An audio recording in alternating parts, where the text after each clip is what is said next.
Iran ਵਾਲਿਆਂ ਨੇ Kuwait ਦੇ ਉੱਤੇ ਮਿਜ਼ਾਈਲ ਸਿੱਟੀ ਹੈਗੀ ਆ। ਟਰੰਪ ਹੁਣੀ ਇਹ ਕਹਿ ਰਹੇ ਆ ਵੀ ਜੋ ਈਰਾਨ ਆ, ਉੱਥੇ ਦੀ ਜਿਹੜੀ ਰਜੀਮ ਆ, ਉਹ ਦੇ are negotiating on fumes.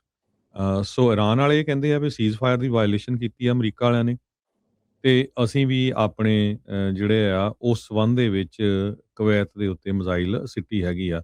America ਵਾਲੇ ਇਹ ਕਹਿ ਰਹੇ ਆ ਸਪੈਸ਼ਲੀ ਪੈਂਟਾਗਨ ਵੱਲੋਂ ਵੀ ਅਸੀਂ ਡਿਫੈਂਸਿਵ ਸਟ੍ਰਾਈਕ ਕੀਤੀ ਸੀ ਡਰੋਨ ਆਪਰੇਸ਼ਨਸ ਦੇ ਅਗੇਂਸਟ।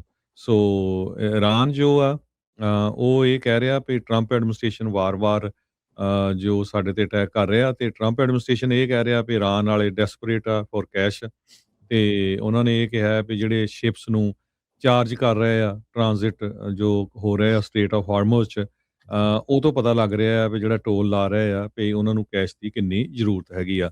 ਦੂਸਰੇ ਪਾਸੇ ਯੂਐਸ ਦੇ ਟ੍ਰੇਜਰੀ ਡਿਪਾਰਟਮੈਂਟ ਨੇ ਈਰਾਨ ਦਾ ਜਿਹੜਾ ਗੁਲਫ ਸਟੇਟ ਅਥਾਰਟੀ ਹੈਗੀ ਆ ਜੋ ਟੋਲਸ ਕਲੈਕਟ ਕਰ ਰਹੀ ਆ ਸ਼ਿਪਸ ਦਾ ਜੋ ਪਾਸ ਥਰੂ ਹੋ ਰਿਹਾ ਸਟੇਟ ਆਫ ਹਾਰਮੋਜ਼ ਤੋਂ ਉਸ ਨੂੰ ਜਿਹੜਾ ਸੈਂਕਸ਼ਨ ਕਰ ਦਿੱਤਾ ਹੈਗਾ। ਜੀ।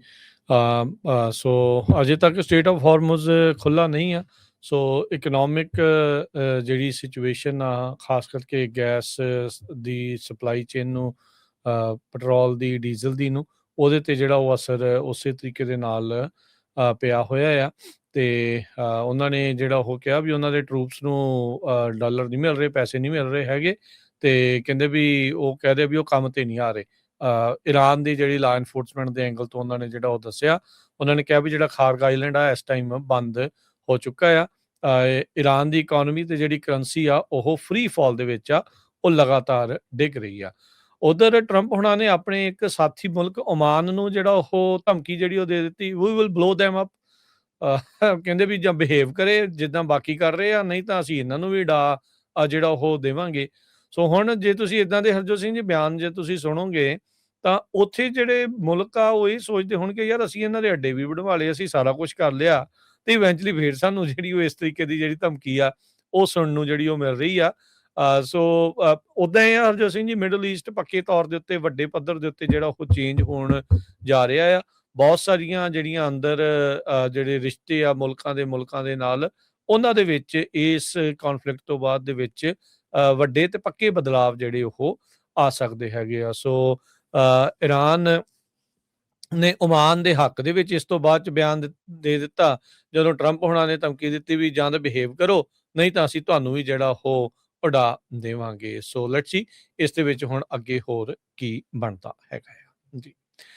ਈਰਾਨ ਵਾਲਿਆਂ ਨੇ ਕੁਵੈਤ ਦੇ ਉੱਤੇ ਮਿਜ਼ਾਈਲ ਸਿੱਟੀ ਹੈਗੀ ਆ। ਟਰੰਪ ਹੁਣੀ ਇਹ ਕਹਿ ਰਹੇ ਆ ਵੀ ਜੋ ਈਰਾਨ ਆ, ਉੱਥੇ ਦੀ ਜਿਹੜੀ ਰਜੀਮ ਆ, ਉਹ ਦੇ are negotiating on fumes. So Iran ਵਾਲੇ ਇਹ ਕਹਿੰਦੇ ਆ ਵੀ ਸੀਜ਼ਫਾਇਰ ਦੀ ਵਾਇਓਲੇਸ਼ਨ ਕੀਤੀ ਆ ਅਮਰੀਕਾ ਵਾਲਿਆਂ ਨੇ ਤੇ ਅਸੀਂ ਵੀ ਆਪਣੇ ਜਿਹੜੇ ਆ ਉਸ ਸੰਬੰਧ ਦੇ ਵਿੱਚ ਕੁਵੈਤ ਦੇ ਉੱਤੇ ਮਿਜ਼ਾਈਲ ਸਿੱਟੀ ਹੈਗੀ ਆ। ਅਮਰੀਕਾ ਵਾਲੇ ਇਹ ਕਹਿ ਰਹੇ ਆ ਸਪੈਸ਼ਲੀ ਪੈਂਟਾਗਨ ਵੱਲੋਂ ਵੀ ਅਸੀਂ ਡਿਫੈਂਸਿਵ ਸਟ੍ਰਾਈਕ ਕੀਤੀ ਸੀ ਡਰੋਨ ਆਪਰੇਸ਼ਨਸ ਦੇ ਅਗੇਂਸਟ। ਸੋ ਈਰਾਨ ਜੋ ਆ ਉਹ ਇਹ ਕਹਿ ਰਿਹਾ ਵੀ ਟਰੰਪ ਐਡਮਿਨਿਸਟ੍ਰੇਸ਼ਨ ਵਾਰ-ਵਾਰ ਜੋ ਸਾਡੇ ਤੇ ਅਟੈਕ ਕਰ ਰਿਹਾ ਤੇ ਟਰੰਪ ਐਡਮਿਨਿਸਟ੍ਰੇਸ਼ਨ ਇਹ ਕਹਿ ਰਿਹਾ ਵੀ ਈਰਾਨ ਵਾਲੇ ਡੈਸਪਰੇਟ ਆ ਫॉर ਕੈਸ਼ ਤੇ ਉਹਨਾਂ ਨੇ ਇਹ ਕਿਹਾ ਵੀ ਜਿਹੜੇ ਸ਼ਿਪਸ ਨੂੰ ਚਾਰਜ ਕਰ ਰਹੇ ਆ ਟ੍ਰਾਂਜ਼ਿਟ ਜੋ ਹੋ ਰਿਹਾ ਸਟੇਟ ਆਫ ਹਾਰਮੋਜ਼ 'ਚ ਉਹ ਤੋਂ ਪਤਾ ਲੱਗ ਰਿਹਾ ਵੀ ਜਿਹੜਾ ਟੋਲ ਲਾ ਰਹੇ ਆ ਵੀ ਉਹਨਾਂ ਨੂੰ ਕੈਸ਼ ਦੀ ਕਿੰਨੀ ਜ਼ਰੂਰਤ ਹੈਗੀ ਆ। ਦੂਸਰੇ ਪਾਸੇ ਯੂਐਸ ਦੇ ਟ੍ਰੇਜਰੀ ਡਿਪਾਰਟਮੈਂਟ ਨੇ ਈਰਾਨ ਦਾ ਜਿਹੜਾ ਗੁਲਫ ਸਟੇਟ ਅਥਾਰਟੀ ਹੈਗੀ ਆ ਜੋ ਟੋਲਸ ਕਲੈਕਟ ਕਰ ਰਹੀ ਆ ਸ਼ਿਪਸ ਦਾ ਜੋ ਪਾਸ ਥਰੂ ਹੋ ਰਿਹਾ ਸਟੇਟ ਆਫ ਹਾਰਮੋਜ਼ ਤੋਂ ਉਸ ਨੂੰ ਜਿਹੜਾ ਸੈਂਕਸ਼ਨ ਕਰ ਦਿੱਤਾ ਹੈਗਾ। ਜੀ। ਸੋ ਅਜੇ ਤੱਕ ਸਟੇਟ ਆਫ ਹਾਰਮੋਜ਼ ਖੁੱਲ੍ਹਾ ਨਹੀਂ ਆ। ਸੋ ਇਕਨੋਮਿਕ ਜਿਹੜੀ ਸਿਚੁਏਸ਼ਨ ਆ, ਖਾਸ ਕਰਕੇ ਗੈਸ ਦੀ ਸਪਲਾਈ ਚੇਨ ਨੂੰ, ਪੈਟਰੋਲ ਦੀ, ਡੀਜ਼ਲ ਦੀ ਨੂੰ, ਉਹਦੇ 'ਤੇ ਜਿਹੜਾ ਉਹ ਅਸਰ ਉਸੇ ਤਰੀਕੇ ਦੇ ਨਾਲ ਪਿਆ ਹੋਇਆ ਆ। ਅਤੇ ਉਹਨਾਂ ਨੇ ਜਿਹੜਾ ਉਹ ਕਿਹਾ ਵੀ ਉਹਨਾਂ ਦੇ ਟਰੂਪਸ ਨੂੰ ਡਾਲਰ ਨਹੀਂ ਮਿਲ ਰਹੇ, ਪੈਸੇ ਨਹੀਂ ਮਿਲ ਰਹੇ ਹੈਗੇ ਅਤੇ ਕਹਿੰਦੇ ਵੀ ਉਹ ਕਹਿ ਰਹੇ ਵੀ ਉਹ ਕੰਮ 'ਤੇ ਨਹੀਂ ਆ ਰਹੇ। ਈਰਾਨ ਦੀ ਜਿਹੜੀ ਲਾਅ ਇਨਫੋਰਸਮੈਂਟ ਦੇ ਐਂਗਲ ਤੋਂ ਉਹਨਾਂ ਨੇ ਜਿਹੜਾ ਉਹ ਦੱਸਿਆ, ਉਹਨਾਂ ਨੇ ਕਿਹਾ ਵੀ ਜਿਹੜਾ ਖਾਰਗ ਆਈਲੈਂਡ ਆ ਇਸ ਟਾਈਮ ਬੰਦ ਹੋ ਚੁੱਕਾ ਆ। ਈਰਾਨ ਦੀ ਇਕੋਨਮੀ ਅਤੇ ਜਿਹੜੀ ਕਰੰਸੀ ਆ ਉਹ ਫਰੀ ਫਾਲ ਦੇ ਵਿੱਚ ਆ, ਉਹ ਲਗਾਤਾਰ ਡਿੱਗ ਰਹੀ ਆ।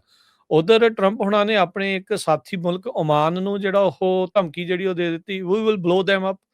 ਕਹਿੰਦੇ ਵੀ ਜਾਂ ਬਿਹੇਵ ਕਰੇ ਜਿੱਦਾਂ ਬਾਕੀ ਕਰ ਰਹੇ ਆ, ਨਹੀਂ ਤਾਂ ਅਸੀਂ ਇਹਨਾਂ ਨੂੰ ਵੀ ਜਿਹੜਾ ਉਹ ਦੇਵਾਂਗੇ। ਸੋ ਹੁਣ ਜੇ ਤੁਸੀਂ ਇਦਾਂ ਦੇ ਹਰਜੋਤ ਸਿੰਘ ਜੀ ਬਿਆਨ ਜੇ ਤੁਸੀਂ ਸੁਣੋਗੇ, ਤਾਂ ਉੱਥੇ ਜਿਹੜੇ ਮੁਲਕ ਆ ਉਹ ਇਹ ਸੋਚਦੇ ਹੋਣਗੇ ਯਾਰ ਅਸੀਂ ਇਹਨਾਂ ਦੇ ਅੱਡੇ ਵੀ ਬਣਵਾ ਲਏ, ਅਸੀਂ ਸਾਰਾ ਕੁਛ ਕਰ ਲਿਆ, ਤੇ ਇਵੈਂਚੁਅਲੀ ਫੇਰ ਸਾਨੂੰ ਜਿਹੜੀ ਉਹ ਇਸ ਤਰੀਕੇ ਦੀ ਜਿਹੜੀ ਧਮਕੀ ਆ ਉਹ ਸੁਣਨ ਨੂੰ ਜਿਹੜੀ ਉਹ ਮਿਲ ਰਹੀ ਆ। ਸੋ ਉਦਾਂ ਇਹ ਆ ਹਰਜੋਤ ਸਿੰਘ ਜੀ, ਮਿਡਲ ਈਸਟ ਪੱਕੇ ਤੌਰ ਦੇ ਉੱਤੇ ਵੱਡੇ ਪੱਧਰ ਦੇ ਉੱਤੇ ਜਿਹੜਾ ਉਹ ਚੇਂਜ ਹੋਣ ਜਾ ਰਿਹਾ ਆ। ਬਹੁਤ ਸਾਰੀਆਂ ਜਿਹੜੀਆਂ ਅੰਦਰ ਜਿਹੜੇ ਰਿਸ਼ਤੇ ਆ ਮੁਲਕਾਂ ਦੇ ਨਾਲ, ਉਹਨਾਂ ਦੇ ਵਿੱਚ ਇਸ ਕੌਨਫਲਿਕਟ ਤੋਂ ਬਾਅਦ ਦੇ ਵਿੱਚ ਵੱਡੇ ਤੇ ਪੱਕੇ ਬਦਲਾਵ ਜਿਹੜੇ ਉਹ ਆ ਸਕਦੇ ਹੈਗੇ ਆ। ਸੋ ਈਰਾਨ ਨੇ ਓਮਾਨ ਦੇ ਹੱਕ ਦੇ ਵਿੱਚ ਇਸ ਤੋਂ ਬਾਅਦ ਚ ਬਿਆਨ ਦੇ ਦਿੱਤਾ, ਜਦੋਂ ਟਰੰਪ ਹੋਣਾ ਨੇ ਧਮਕੀ ਦਿੱਤੀ ਵੀ ਜਾਂ ਤਾਂ ਬਿਹੇਵ ਕਰੋ, ਨਹੀਂ ਤਾਂ ਅਸੀਂ ਤੁਹਾਨੂੰ ਵੀ ਜਿਹੜਾ ਉਹ ਉਡਾ ਦੇਵਾਂਗੇ। ਸੋ ਲੈਟਸ ਸੀ ਇਸ ਦੇ ਵਿੱਚ ਹੁਣ ਅੱਗੇ ਹੋਰ ਕੀ ਬਣਦਾ ਹੈਗਾ ਆ ਜੀ।